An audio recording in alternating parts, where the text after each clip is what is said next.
Reduci da una vittoria, il Miti con il 2-1 al Pallafranchetti di Mestre, il Pupi in casa con un ampio 7-3 ai danni dell'Union Diavoli. Giornata 17 di C1 Regione Veneto in compagnia di Udino Baggio per Roplos con Miti Vicinalis, Pupi. Rotta, lo attende Brian Orsi, Rotta aspetta il momento giusto e torna dietro con l'esterno dalla valle e ci prova da lontano De Crescenzo del Miti Vicinalis. Rocco Cardellicchio guarda dalla parte opposta sulla sinistra dove c'è Brian Orsi, servito il numero 7. Brian Orsi cerca la conclusione. Otero si allarga De Crescenzo, poi alza la testa, chiama lo schema, lancio di De Crescenzo, Baldassar la tocca, quel tanto che basta per ingannare il portiere del Pupi, quindi avanti il Miti con il gol del suo numero 8. Dalla valle, andare da Posarelli, si abbassa invece il numero 13 Buonanno, lo aspetta Brian Orsi, Buonanno con questa conclusione che si stampa sulla traversa. Messi due in barriera De Crescenzo, fischia il direttore di gara. Parte Buxa, De Crescenzo in uscita, ancora Buxa dalla valle. E poi la lunghissima rincorsa del numero 13, Buonanno. Buonanno può andare anche allo schema o direttamente in porta.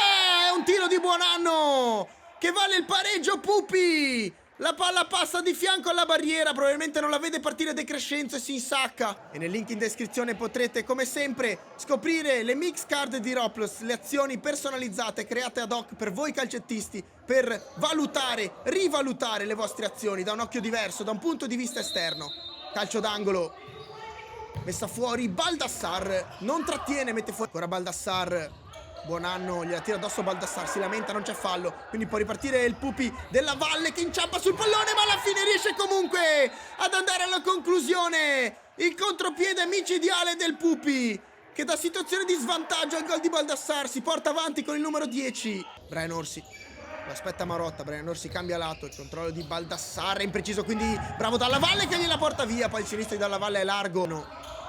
Prova ad uscire, palla al piede, è una zona pericolosa, quindi riconquista palla al Miti con Peruzzetto che si allarga a intrenare. Peruzzetto davanti a Posarelli, ancora buona, Peruzzetto dentro tra Brian Orsi che non trova la coordinazione. L'angolo Miti, c'è Correa sulla linea laterale, Peruzzetto cerca invece Baldassar che con il Valle, vicino a lui Buonanno, sale Peruzzetto, dalla Valle cerca Buxa, l'anticipo di Correa con il tacco, ancora però il Pupi in possesso di questo pallone, Dalla Valle! Dal nulla tira fuori un sinistro. Crescenzo sulla sinistra a impostare, è pressato, De Crescenzo va però profondo da Marsone che si gira, serve sulla sinistra Cardellicchio verso la porta, si deve allungare con Cescon, lo aspetta Marotta, Cescon una finta e poi riesce ad andare via sulla sinistra, Cescon direttamente verso la porta, Marotta sulla pressione effettuata da Baldassar, Marotta tiene la palla incollata al piede, poi se ne va, Marotta centralmente, Marotta al tocco della difesa a favorire il destro del numero 25 Matteo Bortolotto in classe 2005, fa 3-1 Pupi. Cescon che si sta rialzando ma può ripartire velocemente il Pupi con Dalla Valle che va alteramente da Marotta, apre tutto su Buonanno, c'è Dalla Valle al centro, servito al 10,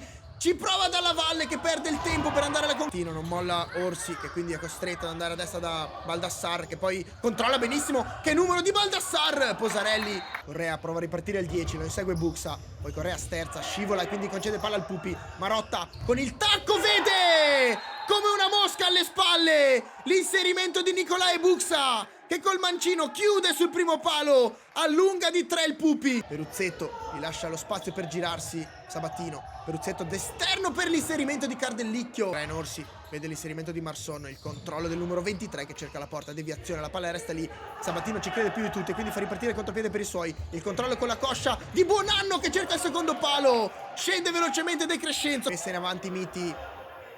Palla in mezzo per Baldassar che era liberissimo. Crescenzo, sulla sinistra c'è Buriola, servito il 6. Buriola! Gran palla per il tap-in vincente del numero 10 Daniel Correa. Si riapre la partita al Palasport di Vazzola. Otero a destra da Cardellicchio, si torna a sinistra, si salta una linea di passaggio da Peruzzetto che poi va dentro da Correa. Il passante di Peruzzetto per il sinistro di Daniel Correa che fa un gol pressoché identico a quello precedente che era verso il 2-4, questo vale 3-4. Brian Orsi apre a sinistra, Buriola va dietro ancora da Brian Orsi che cambia lato a destra, Cardellicchio profondo, Correa cerca direttamente il cross in mezzo, poi va direttamente in porta. Cenzo con l'ultima speranza, l'ultimo lancio del 22 a cercare una spizzata, palla messa fuori, triplice fischio, cade il Miti in casa. Dall'altra parte l'urlo di liberazione della formazione oggi in maglia verde acqua. Vince una partita la formazione veronese per 4-3 con il brivido finale.